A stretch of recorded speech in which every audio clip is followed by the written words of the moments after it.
Bismillahirrahmanirrahim. Assalamualaikum warahmatullahi wabarakatuh. Alhamdulillahirabbil alamin. Wassalatu wassalamu ala asyrofil anbiya'i wal mursalin wa ala alihi washabbihi ajmain. Amma ba'du.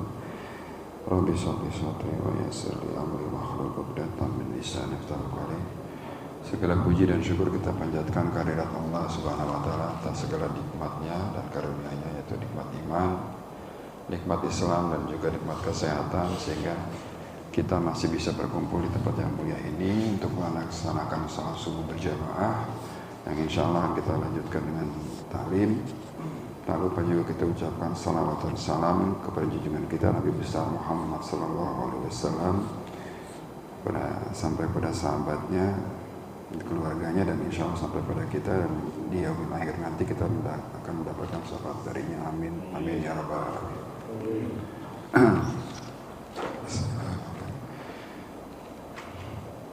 Nggak lama lagi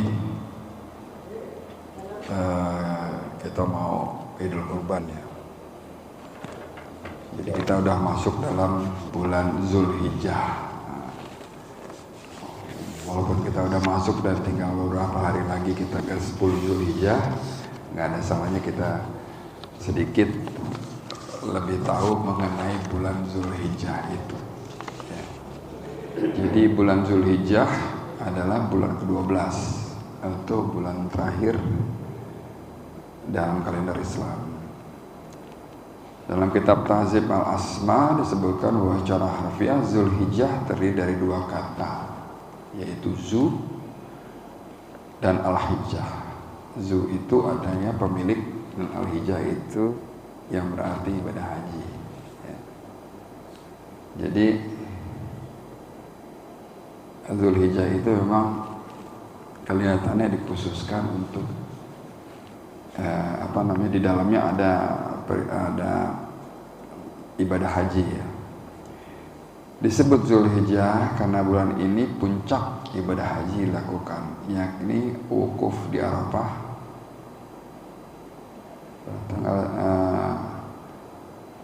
Sabda Nabi, al-hajju arafain, puncak ibadah haji adalah wukuf di Arafah. Karena itu tidak sah haji seseorang yang tidak wukuf di Arafah. Jadi kalau boleh dibilang yang sedang berangkat haji sekarang, wisudanya itu pas wukuf. Jadi memang sepengalaman saya waktu melakukan ibadah haji, orang yang sakit pun di rumah sakit itu dibawa oleh ambulan sampai kepada satu perimeter yang memang itulah lingkungannya Arafah. Berdiri di situ pada waktunya adalah dari zuhur sampai maghrib. Nah, jadi di situ. Jadi kalau ada orang yang berangkat haji tapi nggak wukuf, agak sah haji.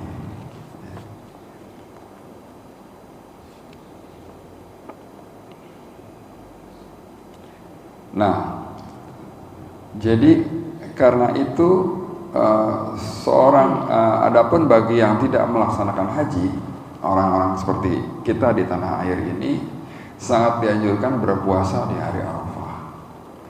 Karena besarnya pahala di dalamnya, bahkan sabda Nabi SAW, "Shaumu yaumi Arafah yukarifus sanatal madiyata wal bakiyata." Berpuasa di hari Arafah akan menghapus dosa-dosa setahun yang lalu dan setahun yang akan datang. Jadi kalau kita itu lebarannya besok Jumat, nah puasanya sehari sebelum, bahkan 2 hari sebelumnya. Selain itu, di bulan Zulhijjah juga dikenal sebagai salah satu dari 4 bulan yang dimuliakan Allah. Asyhurul Haram, sebagaimana sabda Nabi, Asanatul ibna asyara syahran minah arba'atun hurum salasatun mutawaliyatun Zulqa'dah, Zulhijjah wal Muharram wa Rajabu mudaro allati baina Jumada wa Syabahan. 1 tahun itu terdapat 12 bulan. sebagian darinya adalah bulan-bulan haram. Ya, ini 3 yang berurutan, yaitu Zulqa'dah, Zulhijjah, dan Muharram, serta bulan Rajab yang berada di antara Jumadis Tsani dan bulan Sya'ban. Jadi kenapa istimewa? Karena Zulhijjah itu termasuk dalam 4 bulan haram. Jadi pengertian bulan haram ini adalah Syed Abu Bakar Syabha dalam Laknatut Talibin menyatakan bahwa dinamakan bulan haram karena orang-orang Arab dahulu menghormati dan mengagungkannya serta melarang pertempuran di dalamnya. Bahkan jika salah satu dari mereka bertemu dengan pembunuh ayah, anak atau saudaranya pada bulan-bulan ini, dia tidak boleh mengganggunya, dan memang pertempuran dilarang pada bulan-bulan ini di masa-masa awal Islam. Ya, jadi dinamakan bulan haram, diharamkan perang di bulan itu. Ya. Sampai-sampai musuh kalau ketemu, ini yang kemarin bunuh saudara saya nih, di bulan itu ketemu papasan, kagak boleh diganggu. Kenapa? Karena bulan ini yang 4 ini sangat dihormati oleh orang-orang Arab terdahulu. Jadi nggak boleh perang di situ. Even misalnya dia punya dendam gitu, wah ini orang ini yang kemarin nih, ntar loh gitu. Jadi nggak bisa dieksekusi di bulan itu. Ya. Dipilihnya 4 bulan sebagai Asyurul Hurum tentu mewakili keistimewaan. Tentang hal ini Ibnu Abbas, sahabat Nabi, berkata, Allah mengkhususkan 4 bulan tersebut sebagai bulan haram, bulan suci. Melakukan maksiat pada bulan-bulan tersebut dosanya akan lebih besar, dan amal soleh yang dilakukan akan mendapatkan pahala yang lebih banyak. Karena itu dalam surat At-Taubah ayat 36 Allah berfirman, A'udzubillahi minasyaitonirrajim, fala tazimu fihinna anfusakum, maka janganlah engkau menganiaya dirimu di 4 bulan itu. Menganiaya diri ini menurut ahli tafsir adalah berbuat maksiat dan dosa yang menyebabkan pelakunya mendapat siksa. Inilah keistimewaan dari 4 bulan yang Allah pilih, yaitu bulan haram. Kenapa? Ketika kita melakukan dosa atau maksiat, ganjarannya berlipat, apalagi kita melakukan kebaikan atau amal soleh. Nah, semua itu telah dicontohkan oleh Rasulullah SAW apa yang harus kita lakukan di bulan-bulan haram ini. Ya, lanjut ya. Selain keutamaan umum tersebut, anjuran berbuat baik di bulan Zulhijjah juga disebutkan dalam sejumlah hadis. Antara lain, ma'al amalu fi ayamil ashri al-dola minal amal lihazihi. Qalu lal jahdu qala walal jihadu illa rajulun kharaja yuhakhirul binafsi wa mahli fal yarji ifsha'in. Tidak ada amal ibadah yang lebih utama selain yang dikerjakan pada 10 hari. Maksudnya 10 hari pertama dalam bulan Zulhijjah. Para sahabat bertanya, apakah sekalipun jihad di jalan Allah? Ditanya begitu. Nabi SAW menjawab, sekalipun dari jihad, kecuali seseorang yang keluar untuk berjihad dengan diri dan hartanya, lalu tidak ada sedikit yang pulang daripadanya. Imam Ibnu Hajar Asqalani dalam kitab Fathul Bari mengatakan, para fuqaha menjadikan hadis ini sebagai dalil disunahkannya berpuasa pada 10 hari pertama bulan Zulhijjah, karena kelaziman dalam melaksanakan puasa sebagai suatu amal. Ya. Jadi amalnya banyak nih macamnya. Nah, waktunya kapan? 10 hari pertama di bulan Zulhijjah. Jadi bagi yang biasa berpuasa, maka lakukanlah puasa di 10 hari pertama ini. Ya. Saya lihat di antara kita juga banyak yang melakukan itu ya. Tapi kalau misalnya tidak berpuasa, apa yang harus kita lakukan? Ya amal baik, mau sedekah, mau kegiatan sunnah-sunnah lainnya, Itu harus kita kita pahami bahwa waktu ini adalah waktu-waktu yang terbaik. Jadi jangan disia-siakan, katakanlah begitu ya. Bulan Zulhijjah juga dikenal sebagai bulan kurban karena di bulan ini tepatnya tanggal 10 setelah salat Id, 11, 12 dan 13 hari tasyrik adalah waktu penyembelihan hewan kurban. Berkurban adalah sunnah yang sangat dianjurkan, sunnah muakkad bagi muslim yang akil balik dan mampu berkurban di waktu-waktu tersebut. Sabda Nabi, ma'amila ibnu adama yauman nahri amalan ahaba ilillahi azza wa jalla min hirokatid dami wa innahu la yatif yaumal kiamati bil kuruha wa akhlaqa wa asharaha wa inna dama la yaka'u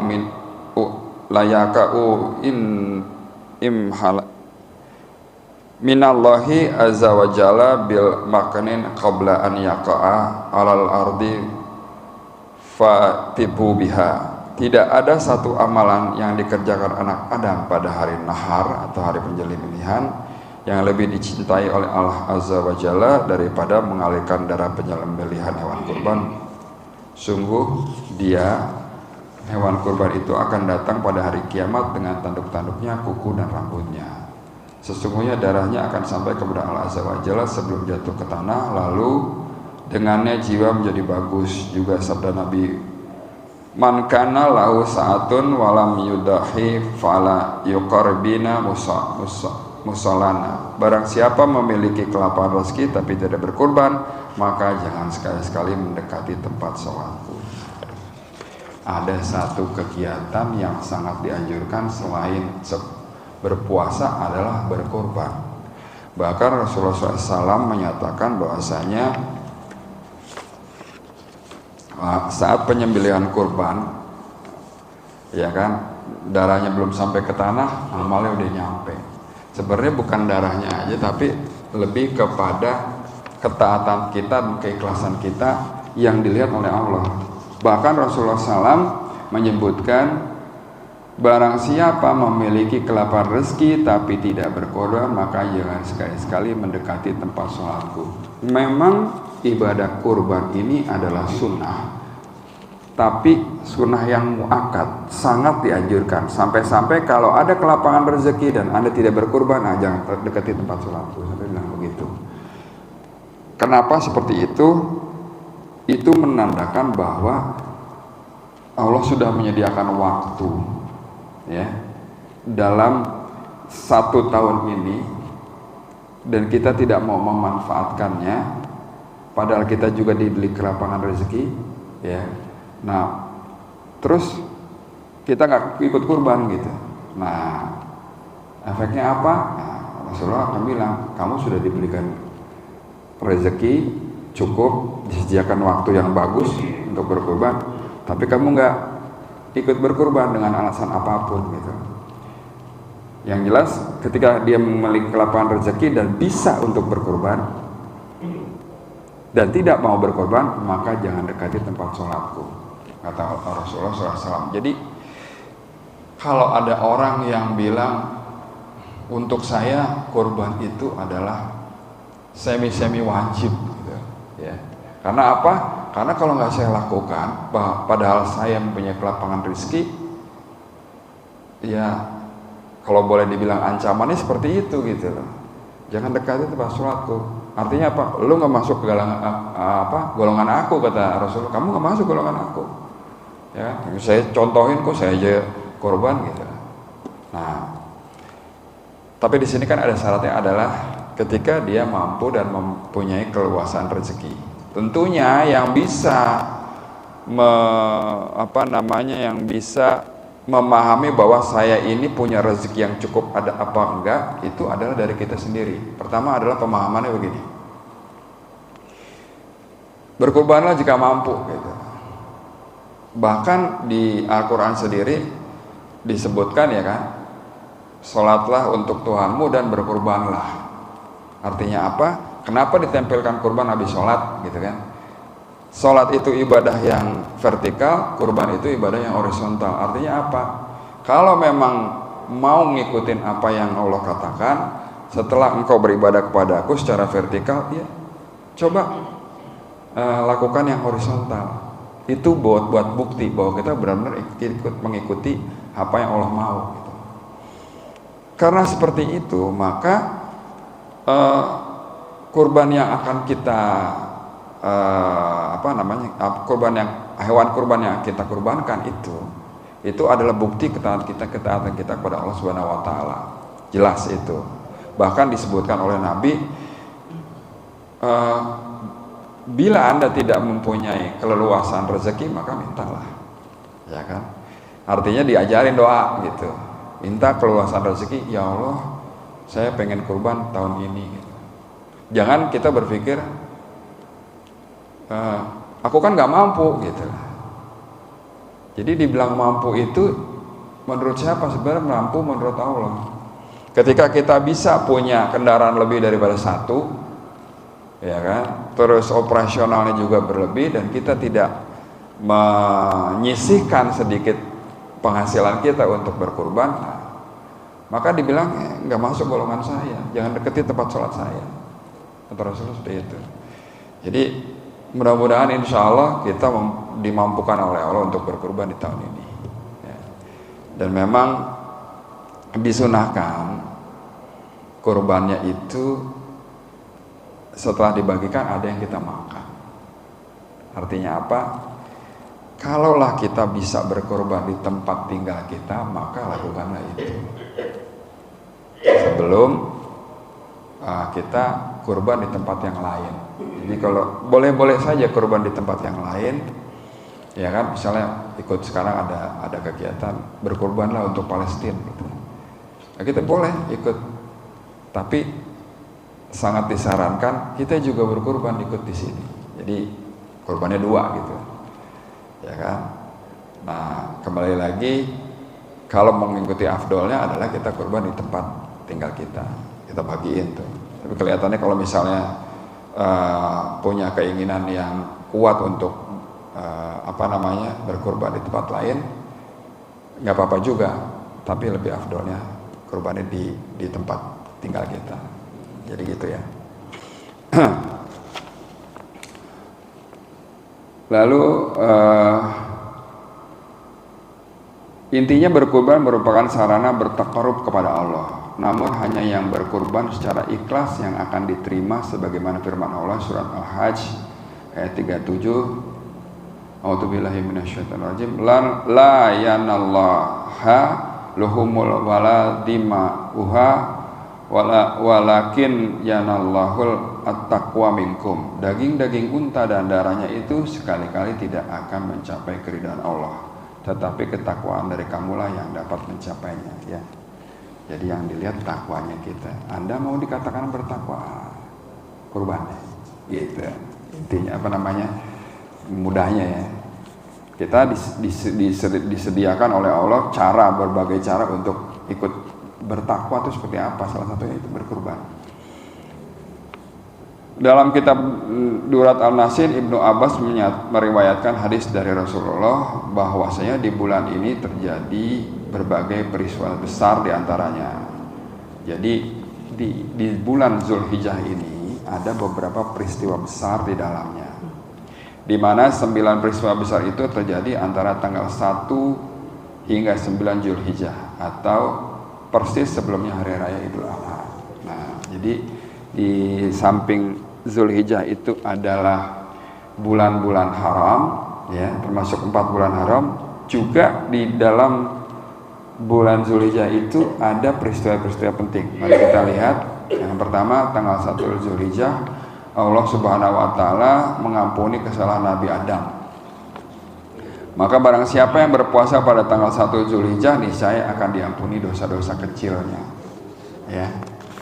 Kebetulan udah lewat tanggal 1 Zulhijjah. Jadi 9 peristiwa besar di bulan Zulhijjah. Yang pertama adalah tanggal 1 Zulhijjah Allah mengampuni kesalahan Nabi Adam. Ya. Yang kedua, tanggal 2 Zulhijjah doa Nabi Yunus dikabulkan Allah dan dikeluarkan dia dalam perut ikan. Maka barang siapa yang berpuasa pada hari kedua di bulan Zulhijjah, pahalanya sebanding dengan berpuasa selama 1 tahun tanpa mendurhakai Allah. Ya, tanggal 2 Zulhijjah itu. Pertama, Nabi Adam diampuni, ya, sebelum dia dikirimkan ke bumi, diampuni dosa-dosanya.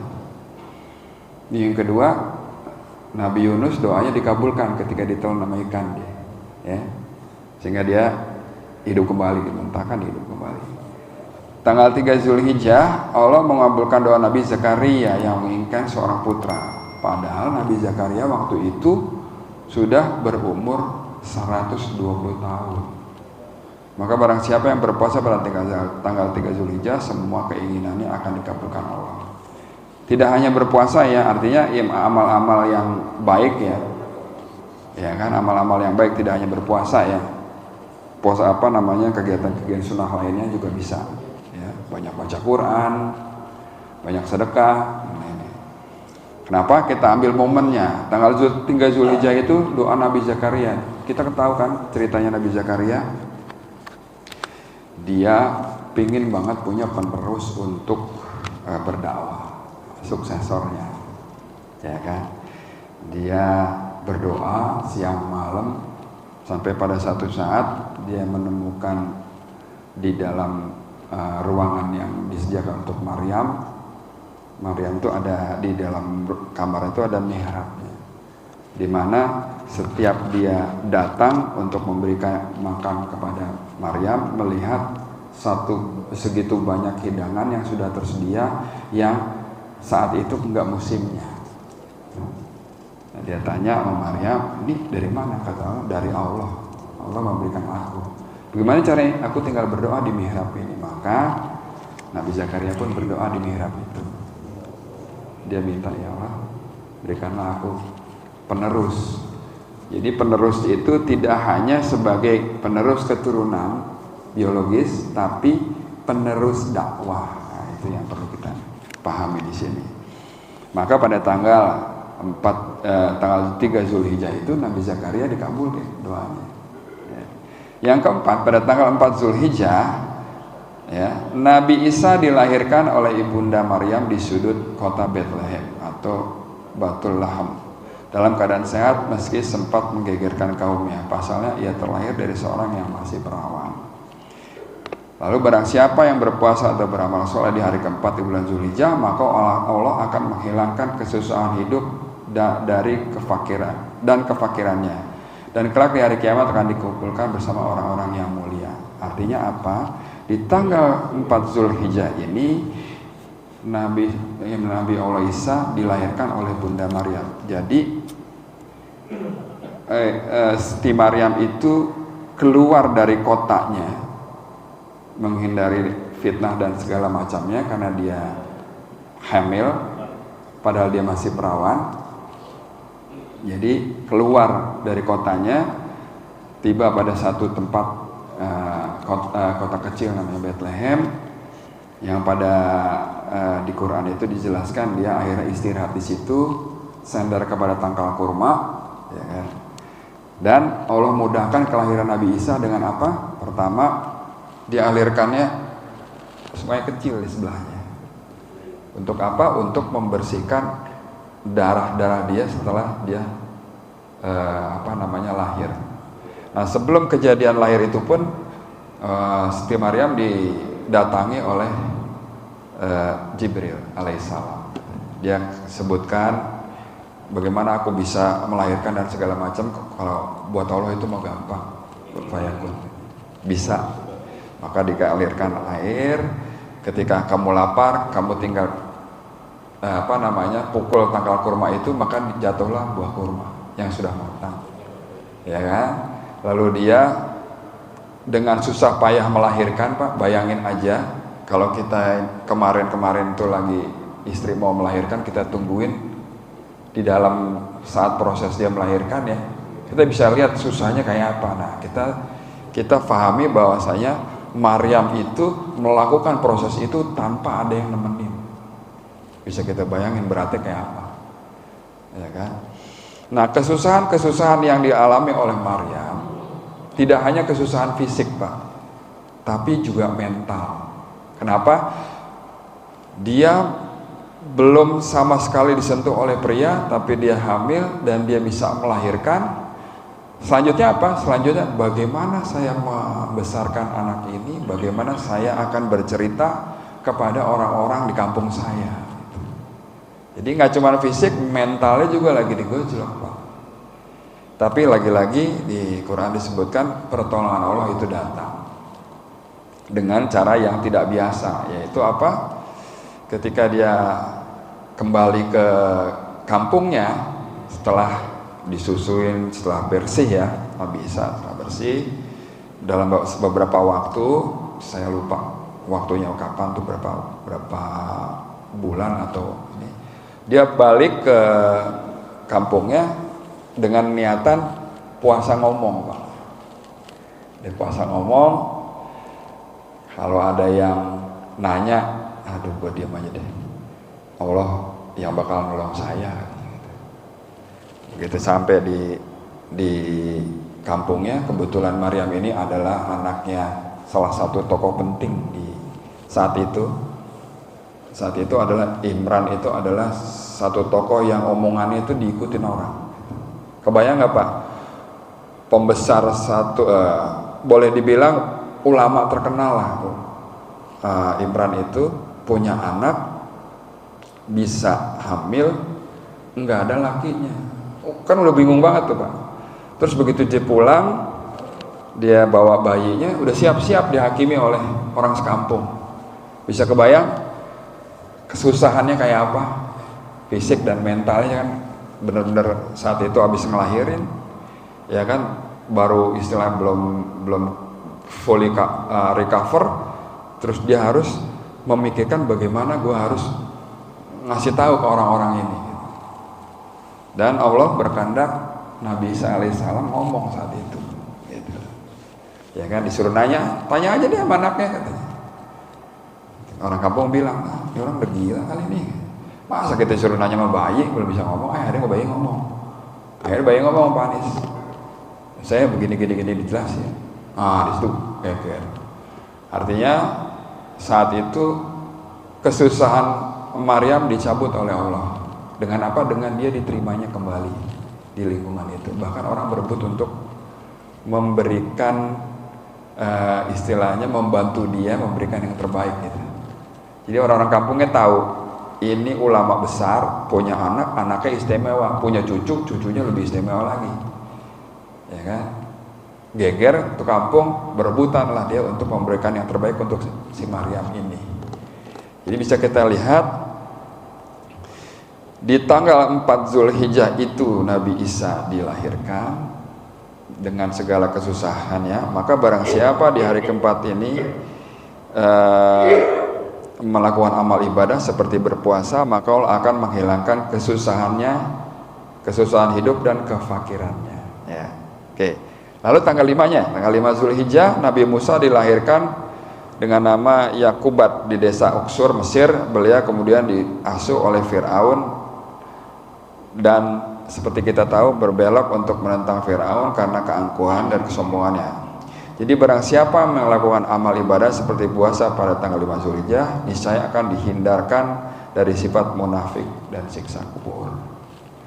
Begitu kita tahu kelahiran yang sangat istimewa Nabi Musa, ya, yang benar-benar diharapkan oleh keluarganya, tapi tidak diharapkan oleh petingginya.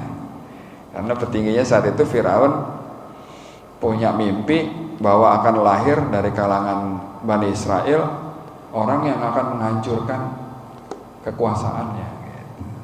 Seperti mana kita tahu, perintah selanjutnya oleh Fir'aun adalah, coba tolong dari Bani Israel kita pantau siapa yang lagi hamil. Begitu dia lahir, laki bunuh. Itu luar biasa ya, ketakutannya. Ya. Nah, jadi kita tahu pertama Nabi Musa lahir. Di situ adalah babak baru daripada dakwah yang dibawa modelnya Nabi Musa, gitu. Yang secara terang-terangan head to head sama penguasa. Itu saat itu. Jadi bisa kita lihat tanggal 5 Zulhijjah ini Nabi Musa dilahirkan ke dunia ini, ya kan? Lalu tanggal 6-nya Allah membuka pintu kebaikan kepada Nabi Muhammad SAW. Maka barang siapa yang berpuasa pada tanggal 6 Zulhijjah Allah akan menurunkan rahmatnya dan terhindar dari siksa selama-lamanya. Oke, itu tanggal 6 Zulhijjah. Tanggal 7 Zulhijjah pintu-pintu neraka ditutup dan dikunci dan baru akan dibuka setelah hari ke-10 dari bulan Zulhijjah. Barang siapa yang berpuasa pada tanggal 7 Zulhijjah maka akan terhindar dari 30 pintu kesusahan dan dibukakannya baginya 30 pintu kemudahan. Ya. Berbahagialah yang melakukan amal-amal di 10 hari ini ya. Bisa kita tahu ya dari tanggal 1 sampai tanggal 7 Zulhijjah aja udah seperti itu. Sekarang kira-kira tanggal 8 Zulhijjah itu apa nih yang kita bisa lihat. Nah, tanggal 8 Zulhijjah Allah memerintahkan Nabi Ibrahim untuk membangun Ka'bah.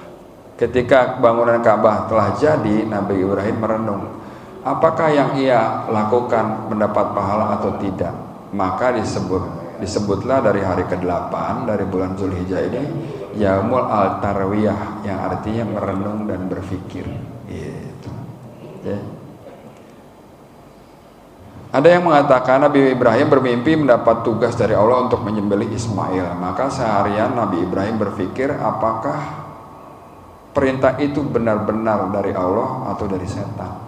Maka barang siapa yang berpuasa pada tanggal 8 Zulhijjah, Allah akan memberinya pahala yang nilainya hanya Allah yang tahu. Artinya gini Pak, tanggal 8 Zulhijjah itu ada perintah untuk nyembelih anaknya. Nabi Ibrahim bingung, ini beneran gak nih ya perintah. Makanya seharian itu dia berpikir, makanya dibilang hari merenung tarwiyah, berpikir apa iya ini perintah yang harus saya lakukan kepada anak saya. Bapak-bapak tahu Nabi Ibrahim itu ketika dia meninggalkan Siti Hajar dengan Ismail alaihissalam itu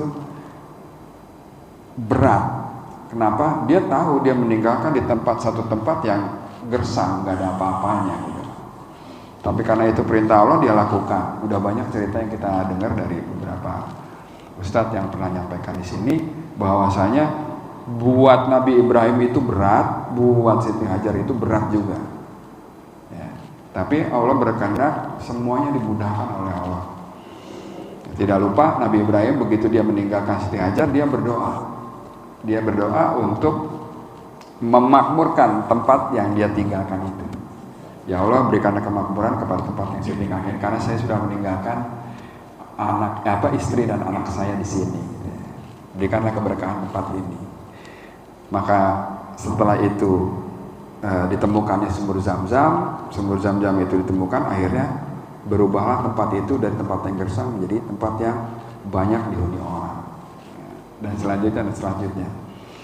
Sampai suatu saat Nabi Ibrahim itu dapat kangen sama yang ditinggalkannya itu, dia balik lagi ke Mekah dari Palestina, dia berangkat bertemu dengan anaknya yang sudah remaja, sudah umur sekitar 12 tahun. Senang bapak ketemu anak, bapak ketemu istri. Ya. Bayangin aja bapak pergi selama seminggu nggak ketemu istri, nggak ketemu anak, begitu balik kan rasa kangen banget. Nah seperti itu. Nabi Ibrahim tuh tahunan ninggalin gitu. Sementara dia hanya mendengar bahwasanya di lembah Bakah itu ada seorang istri dan seorang anaknya. Ada seorang istri dengan anaknya yang menengah satu sumur, yang mana sumur itu selalu dihampiri orang-orang yang musafir yang melewati tempat itu. Nabi Ibrahim dengar di kampungnya dia, bini gue nih, kapan bisa ketemu? Nah begitu ketemu, senang dia, terus bertemu dengan Nabi Ismail, ya Nabi Ismail juga termasuk orang yang benar-benar soleh. Terus dikasih mimpi seperti ini, coba bayangin, baru ketemu dikasih mimpi untuk nyembelih anaknya. Ya kan, berat, bener nggak nih? Saya baru ketemu ini katanya, baru lagi seneng-senengnya, ya kan?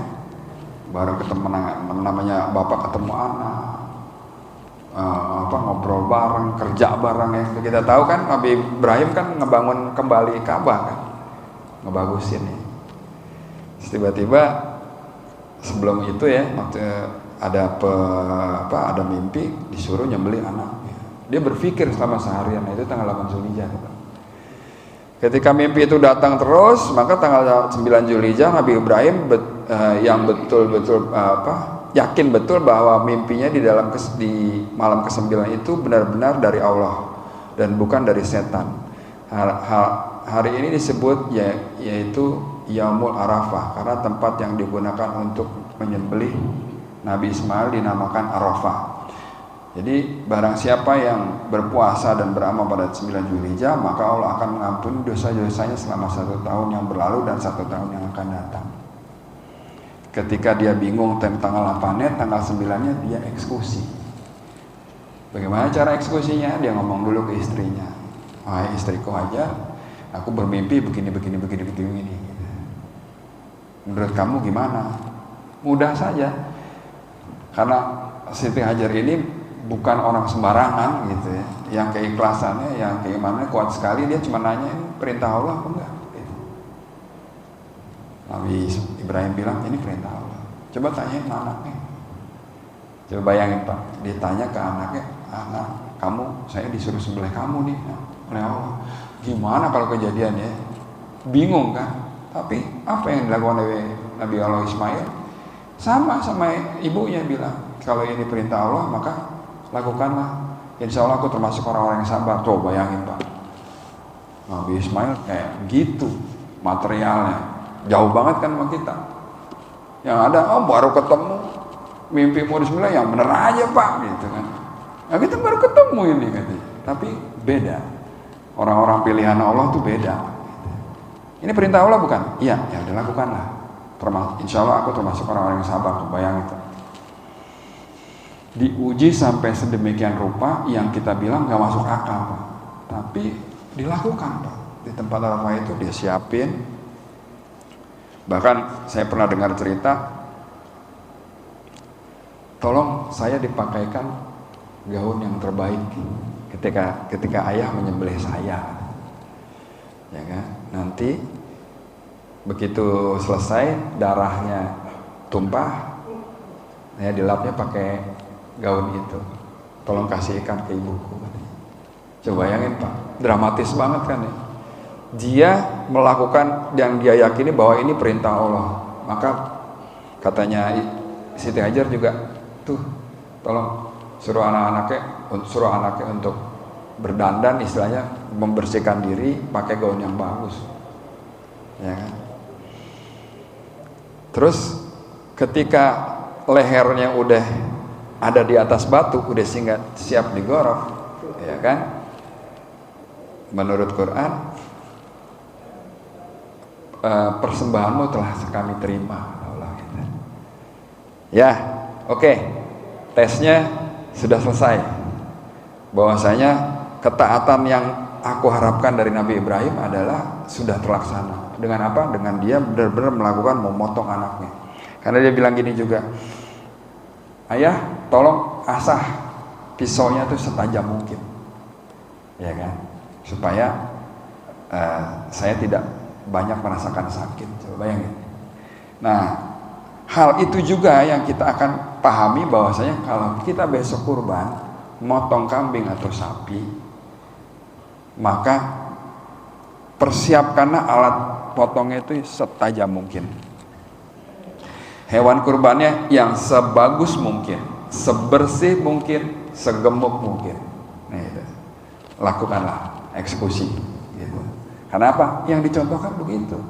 Nabi Ismail waktu mau digorok sama bapaknya, pakaiannya bagus, bersih semua. Oke. Gitu. Seperti kita tahu anaknya Nabi Adam ya, begitu disuruh bikin persembahan kan ada 2 tuh. Nah yang satu memberikan satu persembahan yang bagus, hasil bumi yang banyak gitu, yang bagus-bagus yang dipilihin.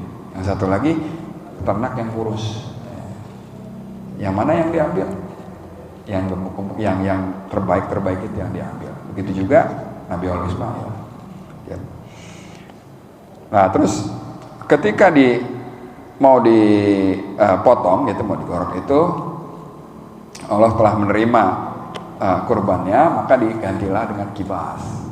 menurut cerita nggak berubah sekonyong-konyong Pak ya. Ini Nabi Ismail kemudian tiba-tiba jadi kambing, nggak begitu. Jadi memang diilhamkan, udah cukup, kamu sudah mengikuti apa yang aku perintahkan lewat mimpimu. Maka di dekat dia itu ada kibas, kambing yang cukup besar, domba yang cukup besar, potong itu untuk mengganti persembahan kepada aku. Nah, dari kegiatan itu maka kita mencontoh apa yang dilakukan oleh Nabi Allah Ibrahim dengan apa? Dengan ikut berkurban. Ya. Jadi seperti kita tahu tanggal 9 Zulhijjah itu hari eksekusinya, hari meyakinkan apa yang Allah suruh ini bukan main-main, saya akan lakukan, kata Nabi Ibrahim gitu. Yaitu tanggal 9 Zulhijjah. Maka siapa yang berpuasa di hari itu, maka dosanya akan diampunkan setahun yang lalu dan setahun akan datang. Lalu seperti kita tahu ada beberapa peristiwa di bulan Zulhijjah ini. Nah, lalu ada amalan-amalan apa yang terbaik? Nah ini, jadi kita masih punya waktu sampai hari Jumat ya kan? Bagi yang sudah puasa, ya puasa juga kayak kemarin misalnya puasa hari Senin, diniatkan juga untuk puasa ini, bulan Zulhijjah. Ya. Insya Allah dapat pahalanya. Jadi amalan apa yang di bulan Zulhijjah ini akan dianjurkan? Ingat betapa mulianya bulan ke-12 ini, bulan tahun Hijriah ini, maka umat Islam dianjurkan untuk berlomba-lomba dalam menjalankan ibadah kepada Allah Subhanahu wa taala, terutama pada 10 hari pertama. Kira-kira amalan apa? Yang pertama berpuasa, terutama di hari Arafah. Hari Arafah itu 9 Zulhijjah. Ya. Sebagai seorang muslim kita dianjurkan untuk melaksanakan puasa sunnah sejak hari pertama hingga hari ke-9 di bulan Zulhijjah. Tetapi jika berpuasa selama hari ke-1 hingga ke-9 terasa berat, dianjurkan untuk melaksanakan paling tidak puasa di hari Arafah, yaitu tanggal 9. Ya. Ada yang berpuasa mulai tanggal 8 Pak, pas tarwiyah tadi, pas hari merenung tadi. Ya kan? Ada yang dari tanggal 1. Luar biasa. Paling tidak tanggal 9 Zulhijjah. Ya. Pahala berpuasa ini memiliki pahala yang tidak main-main, yaitu menghapus dosa 2 tahun, setahun ke belakang, setahun ke depan. Ya. Sebagaimana Rasulullah bersabda, puasa Asyura dapat menghapuskan dosa setahun yang lalu, dan puasa Arafah itu dapat menghapuskan dosa selama 2 tahun, setahun yang lalu dan setahun yang akan datang. Hadis riwayat An-Nasai. Oke, satu berpuasa. Amalan apa lagi? Yang kedua berzikir. Berzikir akan mengumandangkan takbir juga merupakan amalan yang anjurkan pada bulan Zulhijjah. Rasulullah SAW bersabda, di antara hari-hari tidak ada hari yang lebih agung menurut Allah, dan tidak ada hari yang paling dicintainya daripada hari 10 atau 10 hari awal Zulhijjah. Pada hari itu perbanyaklah membaca tasbih, tahmid, tahlil, dan takbir. Hadis riwayat At-Tabrani. Ya, puasa, zikir. Zikirnya itu tadi, ya. Lalu berhaji jika mampu.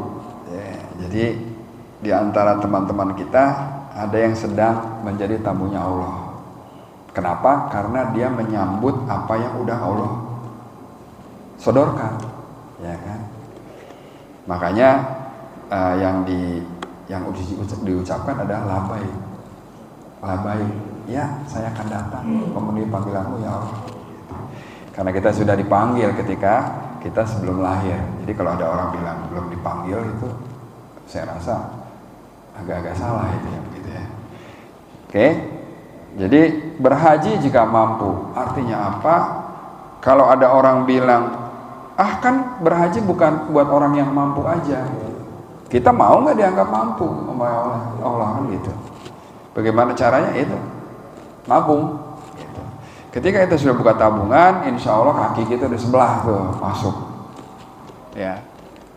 Jadi ketika memang kita ditakdirkan menjadi tamunya di Allah, tamunya dibekah sana oleh Allah, kita akan berangkat Pak.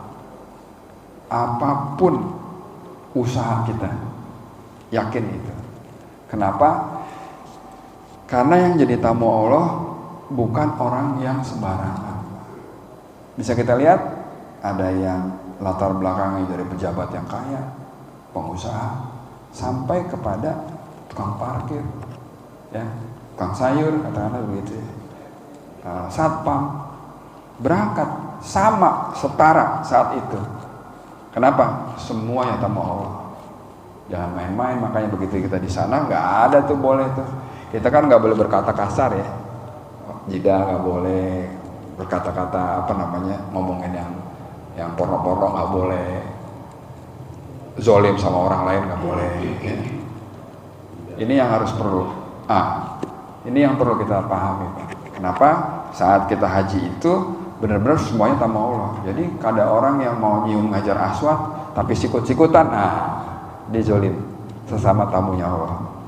Jadi gitu, Pak. Ya. Berhaji jika mampu. Anda mau nggak dianggap mampu oleh Allah? Gitu aja.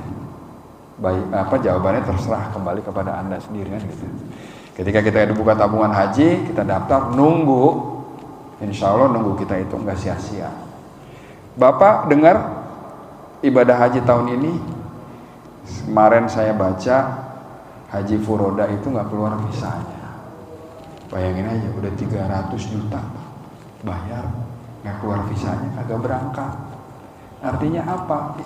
Saya waktu mau berangkat tuh dibilang gini, Pak, Bapak udah mendaftar, ini manajemen Allah ya. Bapak kepanggil apa enggak, Bapak sampai apa enggak ke Mekah, itu udah Allah yang ngatur. Bayangin, Pak. Ada nggak yang berangkat begitu sampai King Abdul Aziz suruh pulang lagi? Ada ya begitu berangkat masuk ke Mekah, masuk Mekah, tapi habis itu masuk rumah sakit kagak keluar. Ya, nggak bisa tuh merasakan nikmatnya ketemu, ngelihat Ka'bah atau apa, ada apa yang begitu gitu. Balik lagi semuanya tamu Allah. Maka ketika kita mempunyai keluasan rezeki, kita udah daftar, kita tunggu, sabar aja. Karena apa? Itu tadi. Saya pernah baca bahwasanya pemerintah Arab Saudi, kerajaan Arab Saudi itu mengevaluasi pelaksanaan haji tahun 2024, Pak. Di antara jemaah haji yang dari Indonesia, banyak yang wafat, 1000-an lebih, ternyata tidak memegang visa haji, tapi visa yang lain. Makanya kerajaan Arab Saudi itu benar-benar menerapkan suatu peraturan yang ketat di tahun ini. Kalau nggak salah dia nurunkan dari 2 juta jemaah menjadi 1,5 juta. Kita dikurang-kurangin. Lalu banyaknya protes dari jemaah haji tahun 2004 yang megang visa haji ketika di Mina itu, kemah tempatnya dia tinggal itu ditempati sama orang-orang yang pegang furoda itu. Atau pegang visa non haji. Ribut di situ, Pak, tahun lalu. Makanya begitu dilihat kayak begini, saya harus bikin aturan yang ketat, kata kerajaan Arab Saudi. Bisa kita lihat orang yang sudah bayar 300 juta pun nggak bisa berangkat, Pak, tahun ini. Ada yang begitu. Tapi ada yang nggak ngeluarkan sampai sebegitu besar, tiba-tiba dia masuk menjadi undangan, bener-bener undangan. Udah sampai, Pak, di sana. Ya, oke. Berhaji jika mampu. Jadi haji menjadi amalan wajib yang dapat dilakukan oleh umat Islam yang mampu secara fisik, finansial, dan spiritual. Hari ini sebagaimana firman Allah Al-Hajj ayat 27-28, auzubillahi minasyaitonir rajim, dan berserulah kepada manusia untuk mengerjakan haji. Niscaya mereka akan datang kepadamu dengan berjalan kaki, mengendarai unta yang kurus yang datang dari segala penjuru yang jauh, supaya mereka menyaksikan berbagai manfaat bagi mereka dan supaya mereka menyebut nama Allah pada hari yang telah ditentukan atas rezeki yang Allah telah berikan kepada mereka berupa binatang ternak. Mengingat mulianya ibadah ini, maka diperlukan persiapan yang matang agar perjalanan dapat tenang. Maka dari itu, seperti tadi saya bilang, mulailah kita menjawab panggilan ini dengan melakukan action yang nyata, salah satunya nabung haji. Setelah berhaji apa? Berbanyak sedekah dan amal soleh. Sebagaimana hadis Rasulullah yang sudah disebutkan sebelumnya, di mana beliau bersabda bahwa pada bulan Zulhijjah pahala amalnya tidak pernah berkurang. Maka sangat sayang jika kita tidak memperbanyak kebaikan dan amal soleh. Sebagai muslim kita dapat melakukan berbagai macam kebaikan seperti sedekah, memperbanyak ibadah, sholat sunnah, baca Al-Quran, karena pahalanya akan berlipat ganda. Lalu setelah perbanyak sedekah dan amal soleh apa? Melaksanakan sholat Idul Adha. Sholat Idul Adha kan sunnah ya, tapi sangat dianjurkan. Sholat ini adalah ibadah sunnah yang dilakukan 1 tahun sekali ketika hari raya Idul Adha. Untuk itu sebaiknya kita tidak melewatkannya.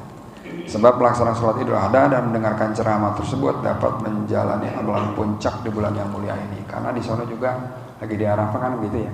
Begitu masuk zuhur ada yang ceramah. Di tempat itu ada yang ceramah, biasanya di masing-masing kemah itu ada juga yang ceramah. Yang terakhir adalah amalan apa yang terbaik lagi? Menyembelih kurban, hewan kurban.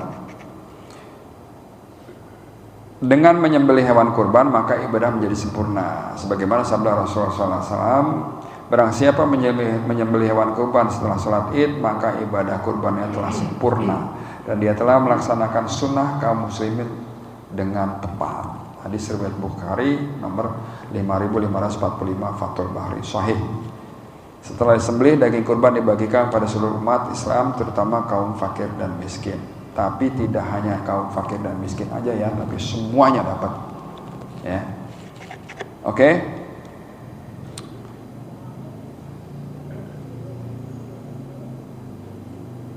Terus buat yang mau berkurban disunahkan untuk tidak memotong kuku dan rambutnya setelah masuk bulan Zulhijjah ya. Karena di sini di hadits riwayat Muslim, jika masuk bulan Zulhijjah dan salah seorang dari kalian ingin menyembelih kurban, maka hendaklah ia tidak memotong sedikit pun dari rambut dan kukunya. Ya. Jadi kalau mau korban besok nih, kita jangan potong kuku sama rambut, tapi itu sunnah.